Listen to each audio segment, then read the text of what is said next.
Good afternoon, everyone.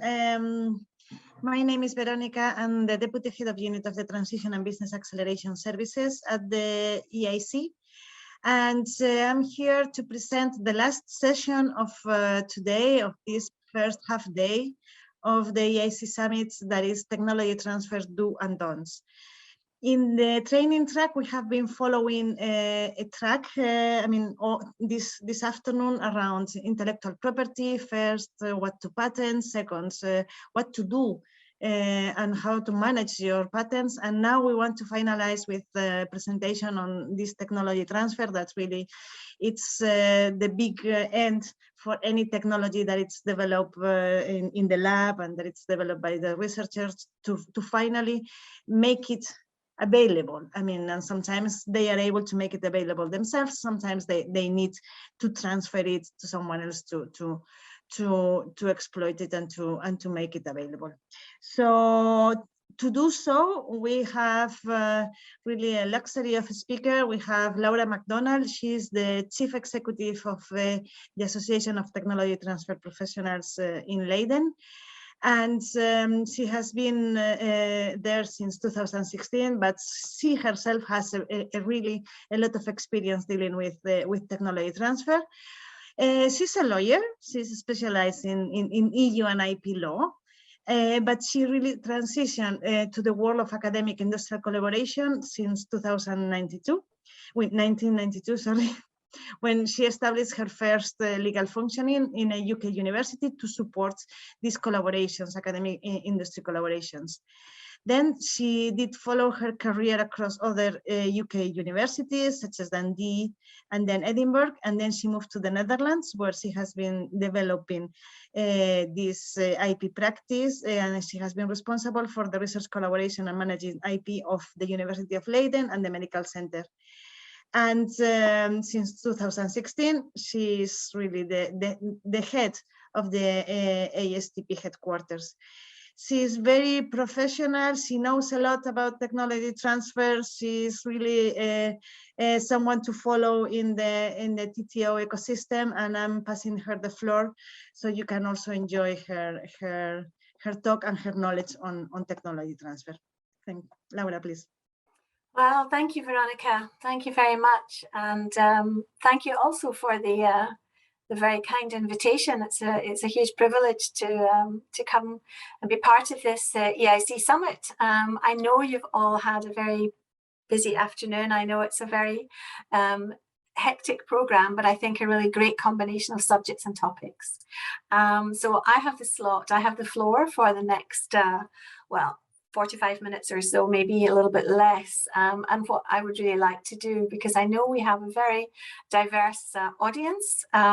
So basically, I would really like to share certainly some slides with you and a little bit preparation with Veronica and her team beforehand. Obviously, it was important for me to understand a little bit the likely profile of the audience, because I think the subject matter, technology transfer, is very broad, and I think my challenge a little bit for and with you this afternoon is to share some insights and some overviews, and I think leave you with one or two kind of key messages and a few signposts. I think that's it. So this is not a one-size-fits-all A to Z how to do tech transfer in half an hour, but it's hopefully a little bit of an overview of some of the key points. And the title that I was proposed to use was Do's and Don'ts. So I will do my best to highlight some of these. And of course, it depends on your perspective. It depends on whether you're an inventor, whether you're a technology transfer person or an investor. So maybe some of the do's and don'ts are less important or more important,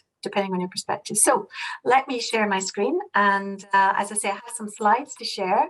But obviously, I have the joy of having Veronica on the side as a moderator. And although we can't all be there in the same building, in the same room, and raise our hands and interrupt, obviously, digital technology allows us to actually engage in quite an interesting way as well. So I suppose it is absolutely fine if you have questions that pop to mind or comments while I'm talking. Feel free to sort of pop them in the chat, and then Veronica, I'll give you a nod your head that we'll keep an eye on them and maybe just maybe just keep them until there's a more open discussion, because what I can do is then stop sharing my screen with my slides, and then even although there are several screens of you, we can maybe see one another a little bit if we save the questions till the kind of stop till I stop sharing my slides. So first technical challenge, technology transfer. It's always about technology, so let's see. It will work this time, I'm sure. We can share my screen with you all. So here we go. So let me just start the slideshow so that you can see it in an effective way. Hopefully that's good. I get the thumbs up from Veronica. You can see me. So thank you for the introduction. Yes, you hear I am at least 150 years old if I listen to my life and my career. Yes, 1992. I can't believe I stumbled in this world. Huge privilege. Nothing's by mistake, I don't think. So I managed to shake off a little the shackles of being a lawyer and move into the real world, real people and real deals. So I just wanted to, again, set the scene. These are the kind of flow of the range of topics I'll just introduce and highlight for you all this afternoon. What is TT and why it's necessary is maybe an obvious question, but I just like to say, so that you understand the perspective that I'm coming from, and hopefully it makes sense to you. I'm absolutely going to make a passing reference to, on the one hand, we've talked about this phrase technology transfer, but wait a minute, aren't we living in a world of open innovation? And where does that sit? Where does TT sit alongside that? And also, again, given that it's a really interesting audience, a mix of people involved, not just this afternoon, but in engaging and continuing to engage with the whole EIC program and organization, then I thought it was useful just to kind of refresh amongst ourselves about these exchanges of knowledge and technology. Who are the protagonists? Who are the key players involved? And then we move to a little bit more kind of the practical side, if I put it like that, which is a few slides on just an overview again of the kind of innovation activities that fall under knowledge transfer, tech transfer, and maybe I try to produce something that might be a useful checklist. I think you'll find it's not so much a checklist as a list of questions to consider, and then some practical information on relationship building. What are the key topics? I know earlier in the training track earlier today that you'll have heard much more in detail about managing your IP portfolio and some of the more nitty-gritty aspects. But I just wanted again to put a little bit in context. I have included. I'm assuming everybody will have access to the slides afterwards. So I did compile a little directory of signposted resources and references that you might want to think about, or if you want to follow up with. And then I did actually, of course, include at least one slide, which is potentially a list of some don'ts. So hopefully this will fit the bill for this afternoon. So very quickly, what is TT? Technology transfer is definitely a term of art that has emerged in the landscape in the last, 40 years, maybe even longer. And we think we know a little bit what it is and why it's necessary. I think the phrase technology transfer, I think, has become a bit of a term of art. It's not the only phrase that is relevant to describe an exchange of new knowledge, new technologies, new ideas, new innovations, and existing knowledge.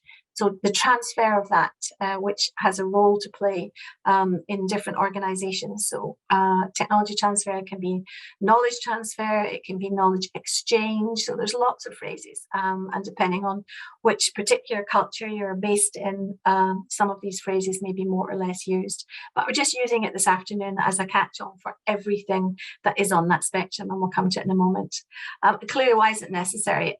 Clearly, we all know we're living in a world where quality of life, our societal problems and challenges, huge driver socially. So any organization that's involved in generating new knowledge, and I, as you've heard from my background, I work and have worked, had the privilege of working primarily with communities of researchers, research institutions and medical clinical research centres, and also the young companies, the spin-outs and the startups that have run with and developed technology.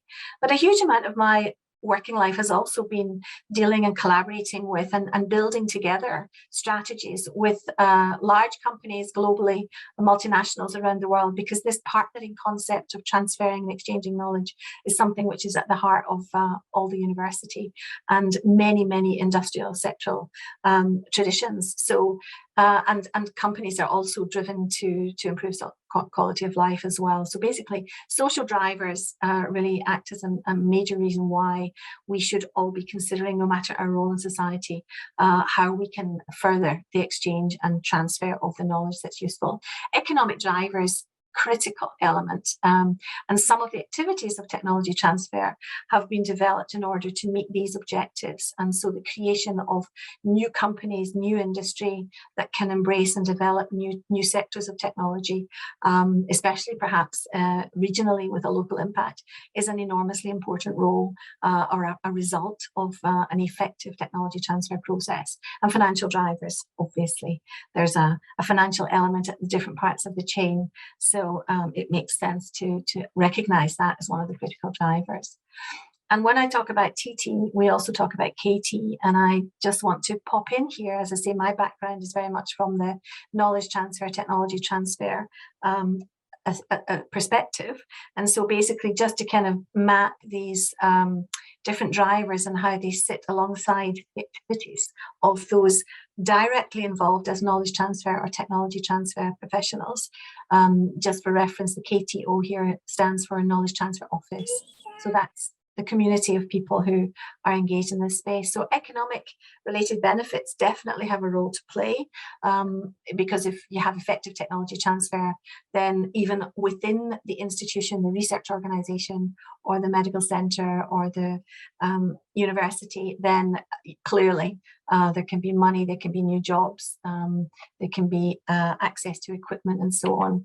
And you can also have wider institutional benefits, because actually lots of great things result if there is a great relationship around people who have developed new knowledge and those who need and want access to it, and making that transition and that transfer and that relationship, which can be a handover relationship, or it can be a relationship which is actually a living one. So there's an ongoing give and take to and fro, an actual working relationship as some of the ideas are developed, or the expert knowledge and the know-how of the researchers actually stays alongside the company that's starting to develop it and run with it. So there are all sorts of joint aspects to these relationships. So although we use the word transfer very often, it's about an exchange, and it's also about an ongoing long-term relationship. And I mentioned already the societal benefits, solving problems, having recognition, which I think is important to understand where many solutions come from. And, you know, I will not spend any time this afternoon discussing, but obviously we are all living in a world where the evidence of and societal needs needing to be served and solutions found in as short a time as possible has been kind of thrust upon everybody early in 2020, thanks to the COVID-19 pandemic. And I think, you know, many of you will be involved in, or either as recipients of, or as contributing to the diverse spectrum of solutions that have been developed, not just in the world of vaccines, but across the whole challenging living life as we have had to live it for the last 18 months or so. So how is this mission aligned with the PRO, which is the publicly funded research organizations? The critical question, all of these drivers are important to research organizations.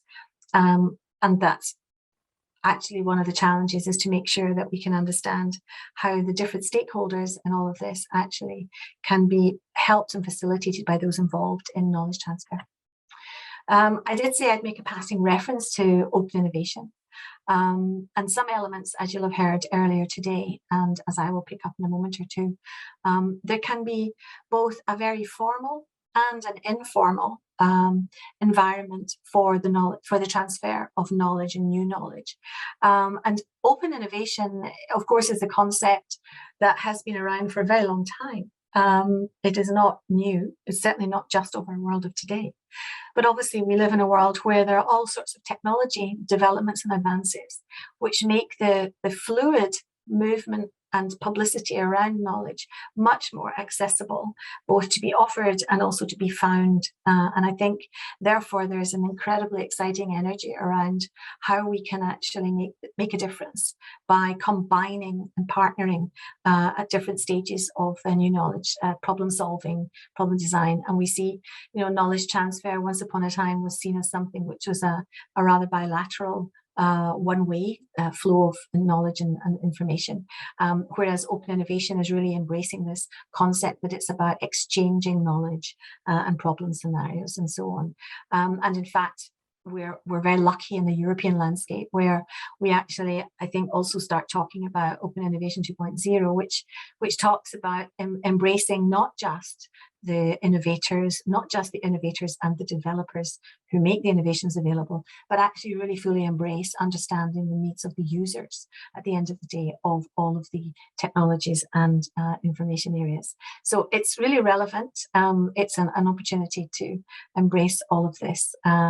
And actually not just look on it as nice academic innovation experts studying and writing reports. It's actually all about translating these into really meaningful goals and practical steps. And that's what we can really, I think, start to recognize much more generally as being one of the results of a knowledge transfer based economy and activity base involving everybody that's part of society. And I think this is just another slide which just demonstrates that although this captures a knowledge transfer journey from an invention through potential patenting or other protection out the way, you know, from a kind of a linear process. And I think if you have a chance, you can see the little circles just attempt to capture the whole spectrum of activities that are around taking an invention or can be involved in around taking the journey of an invention out to being something useful.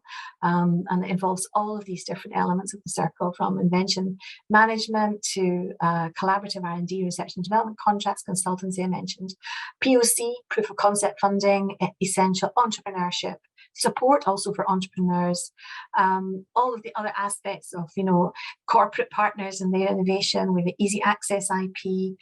We talk about SSHA. I was in a session this morning with some Dutch colleagues who really refine and discuss the different sectors of academia as being the alpha and the beta and the gamma. So SSHA is the social sciences, the humanities and the arts, and it's recognizing that, you know, all aspects of things are involved. And that arrow flow at the bottom demonstrates that not just income and a financial element of activity is needed and is also the outcome, but actually you can have a much broader impact. So this is a bit of a story about reinforcing, and I'm sure many of you are already familiar with all of these issues and topics, but since we're doing a bit of a sort of overview of the context of knowledge transfer, I think it's important that ultimately we have this visual, which very grateful, it was already 5 years ago, but although some things in life move very fast, I think our evolving landscape is a little less fast. But you know, we see that this sort of process of technology transfer and its many names are really embracing, and we talk about apparently technology transfer 5.0, which is already mentioning some of the things in the outer circle, which is really getting into sophisticated relationship of strategic relationships. It's embracing that the humanities and social sciences are also really important in the spectrum to engage on the whole story. So that's where we sit. Okay, so who are the protagonists? Who are the key players? There are lots of words involved, and I think, again, thinking about the audience this afternoon, I think, you know, the role of knowledge transfer and what it means to you will very much depend on where you sit in this, or perhaps, for example, on this screen. So there are many sources of inventions. We've got academic-based researchers, even students, SMEs, the small, medium-sized enterprises, entrepreneurs, individual inventors and entrepreneurs, and of course large companies, multinationals. And these can be sources that the list on the right, as I'm capturing as these commercial users and developers of these inventions, can be the spin-offs, the small and medium-sized companies, multinational companies, and entrepreneurs. Slightly different list, and you'll see academic researchers don't necessarily sit on both sides of that list. But I think one of the things that is important to understand, I started to mention a few moments ago about how the flow of knowledge happens in an informal way through relationships and personal relationships, but actually it also is something which can benefit from a more structured, supported, resourced activity. And so I talk about catalysis. And I think the structured role of knowledge transfer professionals, whichever form of intermediary in the public sector or private sector, including, of course, the community that I effectively represent, then actually having some resources is really important, and the development and the partnerships that are effective with regard to the different protagonists on the previous screen make it really possible to structure even more informal exchanges, but in many, many cases, especially if there's resources required, then funding terms and conditions and agreements need to be entered into. So there needs to be a formality around the relationships that are entered into. And so structured technology transfer catalysis is really important. And this slide just highlights some different examples of who the protagonists are in terms of who needs access to the support that a technology transfer or knowledge transfer intermediary can provide. We've got the PROs, the public research organisations, and the RTOs, the dedicated technical research centres around the world. They obviously, where can they go? It might well be, if you look on the right, that actually in many PROs and many RTOs, there are in fact already local communities and offices established as a local TTO or KTO. So maybe a first thing to think about is, if you are a protagonist looking for some support, make sure you know who your local TTO is. And also from a TTO perspective, and many are long established and have developed great relationships with the researchers in their community, but always a challenge to stay visible, become accessible, remain accessible. So I think that's very interesting to bear in mind that while we think if we're working within a TTO in a university of several thousand researchers that they might already know about us, but they don't always. So we have to share the news a bit more often perhaps. Spin-offs and startups, lots of infrastructure across Europe, in cities and towns and regions, which are there to help spin-offs engage in the whole process, and startups as well, all about accessing resources. SMEs also very often located, especially the high-tech sector, in environments where there is in fact also added local infrastructure. I mentioned here patent centres, for example. In some cases, the local TTO also provides support there, but certainly the patent office, the European Patent Office, and the patent centres in different regions can also be very useful. Research students also might be prime position to develop their exciting ideas and take them forward commercially. So not stay in academia, but actually follow the research work to apply it. And again, looking locally, is there a local TTO or other support infrastructure that is there and accessible and visible for the students, research students? And then entrepreneurs also fall into the same category as the spin-offs and startups, in that you have to get to know your local environment and just reach out and see what resources are available to act with you in the knowledge transfer, technology transfer journey.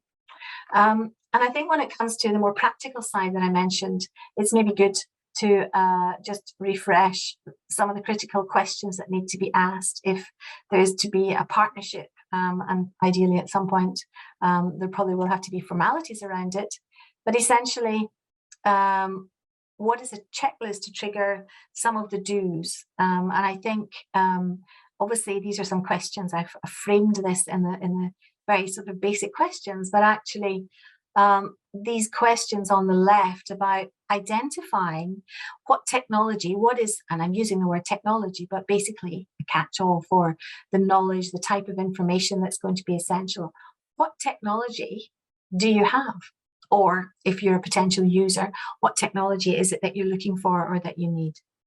And then one of the top practices, essential practice, is kind of captured there on the right as being it's very important to define it. Is it a combination of, for example, the idea of a new invention?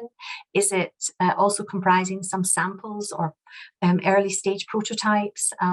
Is it essential that there be some biological materials as a test basis for it?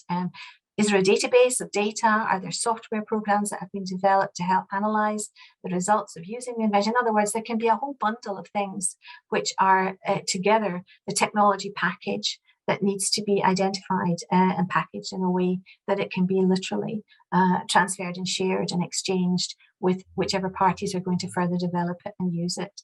And obviously one of the critical questions at that stage of identifying what's in this bundle, this technology box, are there intellectual property rights that need to be considered? You've heard about that earlier this afternoon, particularly with regard to patents, but you can also think about other forms of intellectual property, which we'll cover in a moment. And then the question is, okay, I think I know what it is I'm looking for, or I think I know what I have on offer. Where can it be found? Whose is it? And that's really a call to arms, always, whichever person you are, if you're involved in the TTO, or if you're the inventor, or if you are an excited investor looking to develop something, then actually, of course, ideas around who actually owns this package of technology, and how does that ownership relate to whoever invented or contributed to the creation of this bundle of new knowledge and invention? And that is a whole scope of work that needs to be carried out in order to set the scene for arranging formal rights of access. Another critical part of the story is, how can this technology bundle be found? There are so many platforms and ways in which to promote accessible technology and new technologies, that one of the challenges for technology transfer professionals is to know where and how best to promote available technologies in a more general way, as well as, of course, targeting and building up strategic relationships with companies that you may wish to collaborate with more than once. And that also is true for many companies, that they find a great collaborative relationship with a smaller company, or with an academic group or infrastructure that it really helps develop the technology field, and they have a long-term relationship. And I think knowledge transfer is also about that. We saw that in the bubble. Technology transfer 5.0, very much about these strategic relationships. So visibility of results, and for example, one of the things which the European Commission is just launching is, and there are many platforms, but things like the Horizon Results platform is a very good place with regard to specifically results of research funded in Europe, but there are lots of other platforms to find out. And then the critical thing, which reflects the last couple of slides, who do I need to work with in order to set up access and use rights? And that goes back to identifying the people that need to be in your team, either working with you, for you, or alongside you, to make sure this whole technology transfer journey turns to be a successful one, at least in building the relationship and transferring the initial knowledge, which hopefully the companies are then able to take to the market. So basically, having worked out answers to some of the previous questions, collaboration agreements in whichever form are almost always going to be required. Good management of the relationship. I mentioned a few moments ago that very often the relationships that are started as a transfer of knowledge, a license agreement or a spin out, where the ownership of the results are passing into the company, it's very rare that it's a one-off transaction where, okay, we've done the deal, we've passed over our knowledge, and then we go our way and you go the other way. Very often is a much more complex dynamic to that, and a long-term relationship. And again, the skills and attitude and cultures of bringing these two communities or three communities together is a really important one. There's a lot of work involved, of course, in negotiating what goes into these collaboration agreements, which is a phrase I use as a catch-all. It can be everything from the consultancy to a full-blown license agreement to a shareholders agreement for a new company or whatever. And essentially, as you're all very aware, there are serious hot topics where there's lots of practice and lots of precedent and lots of good examples of how fair, transparent and reasonable terms and conditions indeed do exist as examples for how to establish the relationship on access to the intellectual property, how to balance the financial conditions that will be captured in these agreements, and especially if we're talking about a knowledge transfer that involves an academic research group, then obviously it's critical to have a good balance to ensure that some kind of right to publish in a timeline for pursuing both the academic desire to put new knowledge in the public domain, balancing it with the commercial use rights and the roadmap for how that goes forward. And that's all about communication and timing. And also the key role is anticipating and managing conflicts. That's not necessarily personal conflicts at all, but rather the plan that was envisaged at the start of the relationship about the technology transfer may not move forward in exactly the anticipated way. So it needs to have a good relationship management in order to make sure that if the situation changes, then the parties can come together and rewrite their agreement, rewrite the terms, and avoid conflicts in the future.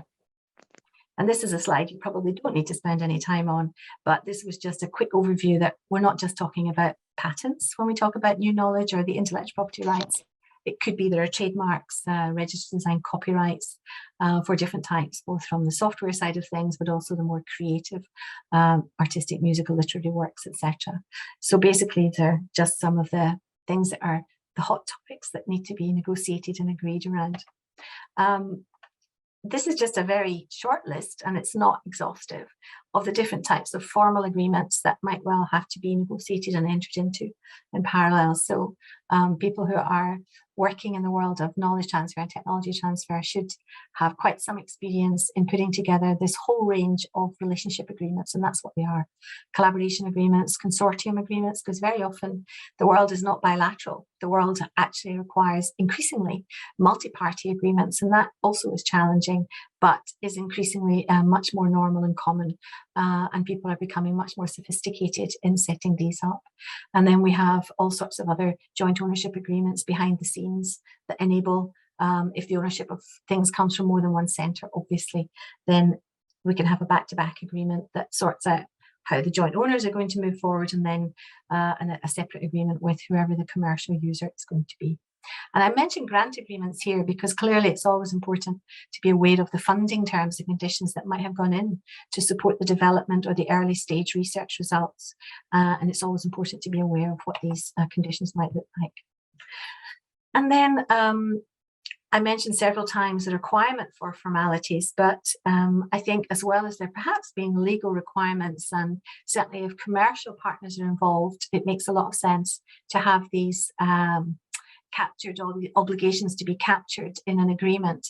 But I think our view is much more, is equally important that in fact a legal contract in whichever form of collaboration agreement is actually about helping to align and capture in writing what the expectations of the parties are, and therefore how they are agreeing the balance of rights and obligations, and staying within an appropriate legal framework. And it sounds very much like sort of, you know, the ABC of legals, but it's actually, you know, the way to think about it is, you know, a blank page, a blank piece of paper with your collaborators, and sitting down and just identifying what it is you want to achieve, each of you and individually, and then trying to capture that as best you can in a contract, which then acts as your kind of modus operandi for how your relationship is going to be established and move on, and also anticipate where changes are needed. IP and the collaboration agreements also, maybe this afternoon you were talking about intellectual property rights in much more detail, but clearly intellectual property that would be the subject of the technology transfer process can be that which already is the primary focus of the interest on the new invention, but actually there could also be a need to consider whether there is a third party or pre-existing intellectual property outside the new basket of technology, and also how you agree, how you're going to develop or how you're going to share access to the new intellectual property that may well arise as part of the development of the original intellectual property. So it's a busy landscape, not just to be considered at different moments in time, but also has to be built into your relationship. And so obviously ways in which you can use the intellectual property right include the assigning or selling it. So that is a transaction, that is a transfer of ownership, and I mentioned already, very often might happen in a in a situation where there's a spin out or a startup or a new company, that in fact it makes sense often for the intellectual property perhaps to at some point vest with the ownership transferring into the company for various good reasons, but maybe making sure that that is a very clearly understood strategy, and a balancing of things like publication rights in the future is always important. And then we have the licensing, the world of licensing. This is not going to be a lecture on licensing, but the key message and the takeaway from a licensing slide is that a license for accessing technologies can comprise any bundle of new knowledge which can be defined, and the scope of the rights that are granted and received can also be very diverse. So basically, again, it's sit down with a blank piece of paper and describe what it is you want to be able to do with the new technology, and there will be a way to shape a license agreement around it. And one of the key things to remember is take away the license is that a license is, yes, it has an ability at some point in certain circumstances that the right to commercially use may be terminated.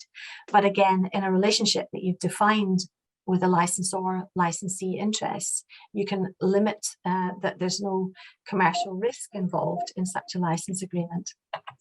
And new company formation I already talked about would be the other way of doing it. So I mentioned having a few slides at the end, which have got some patent information resources or other resources. I mentioned several organizations who have lots of material and really interesting things. So, of course, in the EC and European Commission, we also have WIPO and the EPO.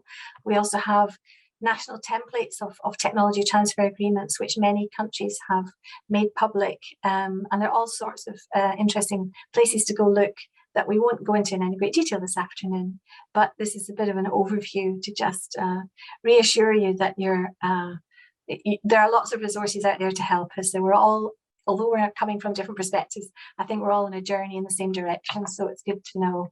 And just from an ASTP point of view that Veronica mentioned, we obviously are a network of members, and we do different things and are very much about understanding and sharing and encouraging good ways to ensure effective knowledge and technology transfer, so that the people who are helping that happen are well trained and understand their perspectives. And that's some of the things that we do. We have trainings, and we also have conferences, and we gather data, as you could imagine, any members association. And I think I promised you some don'ts, and I think because this is the end of the day, I am looking forward to some questions if anybody is interested to pick up on any of the points or share their perspective a little bit further. My thoughts on the don'ts when it comes to approaching the world of knowledge transfer and the details of knowledge transfer are quite simple.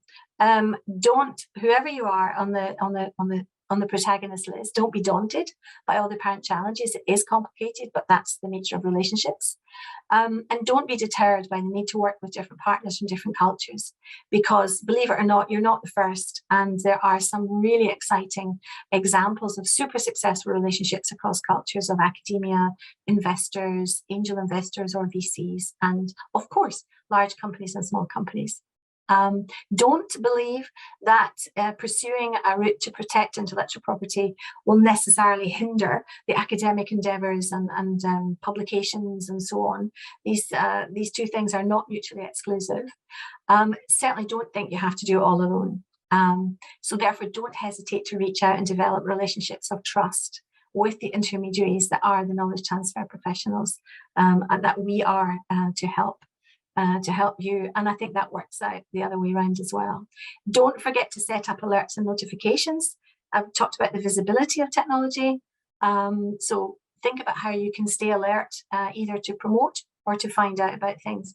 And don't forget, I said at the beginning of this slide, that basically our whole innovation ecosystem has evolved and continues to do so to enable good ideas and business opportunities as well as societal benefit. And none of it happens without effective technology transfer. So I would just reinforce, I think we're all on the same journey, and it's just all about people. It's about processes, but it's very much about people. So the sooner we can start meeting one another and not be 100% dependent on digital, then the better. But these were the key thoughts I wanted to share with you all this afternoon. But I very much welcome questions or discussions. So I will stop sharing and we can see each other on the screen. Thank you very much, Laura. I wanted to raise a couple of questions. One of the questions in the do's would be, what kind of skills are really necessary? I mean, people have to take into account, because what you said, you cannot do it alone. So you always have to surround yourself with specific people that will help you into the technology transfer process. So what would you think they are the key skills that people should teams should have? Because let's be honest, this is very difficult to be done by yourself. Yeah. No, absolutely. I mean, I think okay. So a very quick answer would be clearly in the team, and I love that. I can't reinforce that enough. I love that concept. Is have to have somebody who understands what the technology is all about, somebody that understands where the application and use and how it can be applied and developed, what problems it solves. So it's about the application, understand the application of the technology, as well as scientifically how it works, because these two people, they're imaginary people, but these two team players are also going to be responsible for making sure that the development plans of the partners potentially make sense. They will also be essential in traveling or helping the technology travel with the patent agent through a patent process, if that's important. It's also important, as well as where the users are, to have the real commercial perspective. So in other words, the industrial world, how is the industrial world going to run with it? Because they can take decisions based on the technology will work, it might not. And even if the technology does work, from a commercial perspective, it might not make sense either in general or for that company to continue to develop it. So you need that commercial perspective on what is realistically a development roadmap for the technology to take it forward. Clearly, these are very knowledge-based competencies that are required in the team. It's also important that somebody who can translate, who can identify and help structure the key ingredients of the relationship between the two or multi-parties involved. So whether that's a legal person or a business development person, it doesn't matter, but you need to have the skills to capture the essence of the commitments that the parties are going to enter into. And so, yes, and you also, to be absolutely honest, you need to want to work with each other. No matter what the technology is and all the rest of it, there needs to be a human connection, ideally between the institutions, the individuals, and that includes the researchers, because actually, if there's a good working relationship, then lots of problems can be avoided or solved in the future. So it's a combination of knowledge, competencies, as well as the skills. It's kind of a long answer, but that essentially, these are the ingredients of the team to make it work, I think. Thank you. And I have another question. It's linked to a question that it's here, that it's, when do you think the technology it's ready to be transferred? I mean, sometimes it's too early, and the researchers, the investors, they are very, very, very eager to put it out, but it's quite, So what would be a good source of information where people can go and understand better when the technology? No, I think that's a really good question, and I wish I had a 30-second answer. But no, I think you qualified it very well, Veronica, because I think actually, how ready does the technology generally need to be in order to be transferred? Well, it doesn't actually, in my experience, it does not actually, as a technology, it does not actually have to be all that ready. Because actually what you're going to do, hopefully, is you're going to be able, with your teammates, you're going to be able to find the people that I mentioned, the people that say, this is the potential place where this could be used. And the audience, the company or whoever that says, yes, commercially, I could use. In other words, it seems to suggest it's the solution to a problem. It's either the next generation of a technology or it's solving a problem that there is no solution for at the moment. So even although the technology does not work, and in the question, I'm assuming how ready does the technology need to be, is concerning how robust is it? Is it working? Is it repeatable? Is it a solid, proven technology? Absolutely not. If it's a promising with a credible approach to a solution, then the critical thing, and that's where the technology transfer process comes in, to bring on board and create a partnership with a company that's going to help you both develop the technology, validate the market and validate it. So you have a relationship in stages. So you know, it's never too early to have the conversation about, is this useful? That's very good, because also, you know, at the EIC, we set up this transition call, and we also help the projects with this, also this transition plan, where they will have to look into these questions early, at the very early stage, and they can already at that point start to think how to, in that terms, not only in terms of yes, at the very end, or suddenly, someone wakes up and they want to do everything fast. So something that it's really a process. There is a question, will the presentation be available? Of course, there will be a presentation available, and also this session is being recorded, and it will be available to the EIC community, in the EIC community platform, to the EIC beneficiaries, so you can revert back to it whenever you feel in need of going back and refresh the technology transfer do and don'ts. So if there are no more questions, I would like to close here. It has been a long afternoon, so thank you very much to everyone to be with us until the very end.